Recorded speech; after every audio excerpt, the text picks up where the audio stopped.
ಓಂ ಶಾಂತಿ. ದಿನಾಂಕ 25/12/2024. ಪ್ರಾತಃ ಮುರಳಿ ಬಾಬ್ದಾದ ಮಧುಬನ.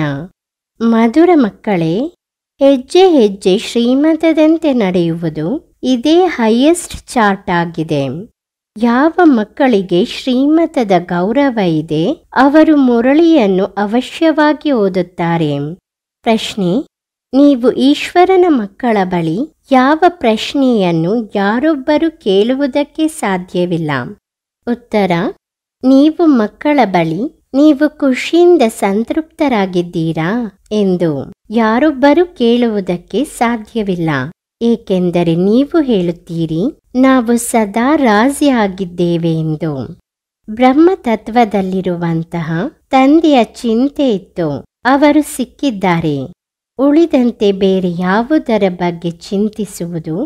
ನೀವು ಬಲೆ ಅನಾರೋಗ್ಯವಾಗಿದ್ದರೂ ಸಹ ನಾವು ಖುಷಿಯಿಂದ ಸಂತೃಪ್ತರಾಗಿದ್ದೇವೆ ಎಂದು ಹೇಳುತ್ತೀರಿ. ಈಶ್ವರನ ಮಕ್ಕಳಿಗೆ ಯಾವುದೇ ಮಾತಿನ ಚಿಂತೆ ಇಲ್ಲ. ತಂದೆ ಮಕ್ಕಳ ಮೇಲೆ ಮಾಯೆಯ ಯುದ್ಧವಾದರೆ, ಮಕ್ಕಳೇ ಖುಷಿಯಿಂದ ಸಂತೃಪ್ತರಿದ್ದೀರಾ ಎಂದು ಕೇಳುತ್ತಾರೆ. ಧಾರಣೆಗಾಗಿ ಮುಖ್ಯ ಸಾರ: 1.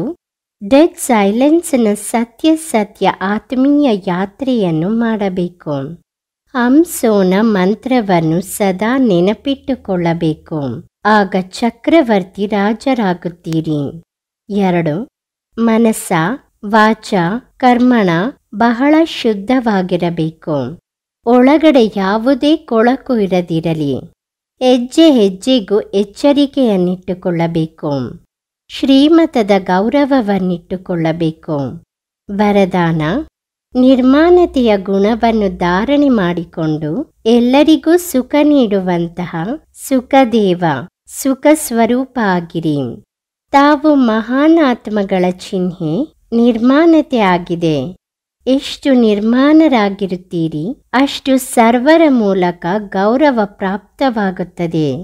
ಯಾರು ನಿರ್ಮಾಣರಾಗಿದ್ದಾರೆ ಅವರು ಎಲ್ಲರಿಗೂ ಸುಖವನ್ನು ನೀಡುತ್ತಾರೆ. ಎಲ್ಲಿಯೇ ಹೋಗಲಿ, ಏನನ್ನೇ ಮಾಡಲಿ, ಅವರು ಸುಖ ಸ್ವರೂಪಿ ಆಗಿರುತ್ತಾರೆ. ಅಂದ ಮೇಲೆ ಯಾರೆಲ್ಲ ಸಂಬಂಧ ಸಂಪರ್ಕದಲ್ಲಿ ಬರುತ್ತಾರೆ ಅವರು ಸುಖದ ಅನುಭವ ಮಾಡುತ್ತಾರೆ.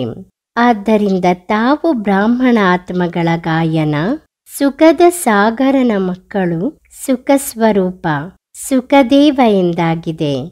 ಅಂದ ಮೇಲೆ ಎಲ್ಲರಿಗೂ ಸುಖವನ್ನು ಕೊಡುತ್ತಾ ಹಾಗೂ ಸುಖವನ್ನು ತೆಗೆದುಕೊಳ್ಳುತ್ತಾ ಸಾಗಿ. ಯಾರಾದರೂ ನಿಮಗೆ ದುಃಖವನ್ನು ಕೊಟ್ಟರೆ ತೆಗೆದುಕೊಳ್ಳಬಾರದು. ಸ್ಲೋಗನ್: ಯಾರು ಆತ್ಮಾಭಿಮಾನಿಯಾಗಿರುತ್ತಾರೆ ಅವರು ಅತ್ಯಂತ ದೊಡ್ಡ ಜ್ಞಾನಿಯಾಗಿದ್ದಾರೆ. ಓಂ ಶಾಂತಿ.